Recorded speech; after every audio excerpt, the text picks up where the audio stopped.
Hello everyone, welcome back to my new another vlog. Aru eya hoise az rati 12 bajat muk maina aru husband e surprise dise ekdom unexpected asile aru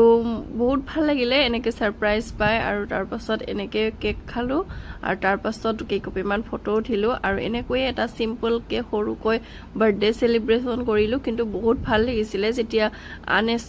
expected কিছুমান পোৱা যায় তেতিয়া ভাল লাগে surprise পালে আৰু এতিয়া শুই থাকিলো তাৰ পাছত ৰাতিপুৱাৰ দৃশ্যয়া আৰু ৰাতিপুৱা মই গাপা ধুই এতিয়া হাজবেণ্ডৰ কাৰণে টিফিন বনাই আছো আৰু টিফিনত মই মছলা ভেন্দি আৰু ৰুটি দিম আৰু তাৰ লগতে কেক দিম তেওঁৰ লগত যিখিনি আছে তেওঁলোকে খাব আৰু এতিয়া মই এইখিনি ফ্ৰাই কৰি ললো ভেন্দি আলুখিনি তাৰ পাছত এটা মিক্সি জাৰত বিলাহী আৰু পিয়াজ পেষ্ট কৰি লৈছো তাৰ পাছত কেৰাহী এটা বহাই দিছো তাত অকনমান তেল দিছো লগতে এটা দিছিলো শুকান জলকীয়া পাঁচফোৰণ আৰু এটা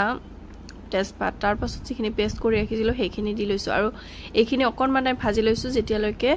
ইয়াৰে কেঁচা গন্ধটো না যায় তাৰ পাছত ইয়াতে নিমখ হালধি গুৰি জিৰা গুৰি ধনিয়া গুৰি গৰম মছলা আৰু অকনমান ৰেড চিলি পাউডাৰ দি আৰু আদা নহৰুৰ পেষ্ট চামুচ দি লৰাই আছো আৰু এইখিনি ধুনিয়াকৈ ভাজি লম আৰু যেতিয়ালৈকে ইয়াৰে পানীটো শুকাই না যায় তেতিয়ালৈকে ভাজিম আৰু এইফালে মই বিটৰ জুস বনাই আছো ইয়াৰ কাৰণে আৰু বিটৰ জুসটো ৰাতিপুৱা বহুত হেলদি হয় আৰু ইফালে এইখিনি ভজা হৈ গৈছে আৰু যিখিনি মই ফ্ৰাই কৰি ৰাখিছিলো ভেন্দি আলু সেইখিনি দি ভালদৰে লৰাই মিক্স কৰি ললো আৰু জুখমতে পানী দি লৈছো আৰু এইখিনি এতিয়া ভালদৰে লৰাই ঢাকি ৰাখিম আৰু এইফালে এইখিনি ঢাকি ৰাখিছো আৰু এইফালে মই জুস বনাই আছো আৰু আপোনালোকক যিমানখিনি গ্ৰেভি লাগে সিমানখিনি ৰাখিব মোক ইমানখিনিয়ে লাগে আৰু এইখিনি হোৱাৰ পাছত মই এতিয়া জুস হৈ গল মোৰ ইফালে আৰু ইফালে ৰুটিৰ কাৰণে তাওখন পাতি দিছো তাৰ পাছত এইফালে মই যিখিনি এই মছলা ভেন্দি আছিল তাত অকনমান কচুৰি মেথি লৈ কিনে দি দিছো আৰু সেইখিনি মই ভালদৰে লৰাই এইখিনি এতিয়া গেছটো অফ কৰি দিছো আৰু এয়া মোৰ এইখিনিও ৰেডি হৈ গল আৰু যেতিয়া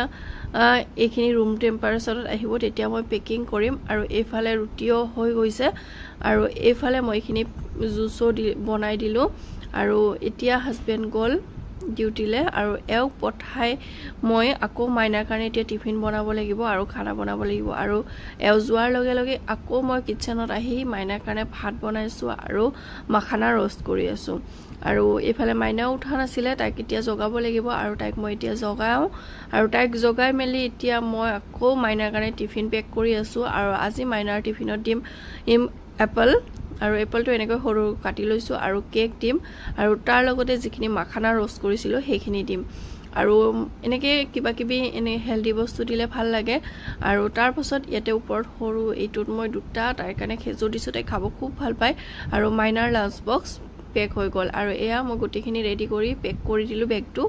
আৰু এইফালে মাইনাও হার পাই তাই কিবা লিখিব লগা আছিল নেকি সেইখিনি তাই লিখি ললে আৰু এইফালে তাইক মই ৰেডি কৰি দিলো আৰু ধুনিয়াকৈ ৰেডি হল খোৱা লোৱা কৰি এতিয়া তাইক মই স্কুলত থৈ আহিম আৰু স্কুলত থৈ আহিম মই এতিয়া নিজৰ কাৰণে বনালো আৰু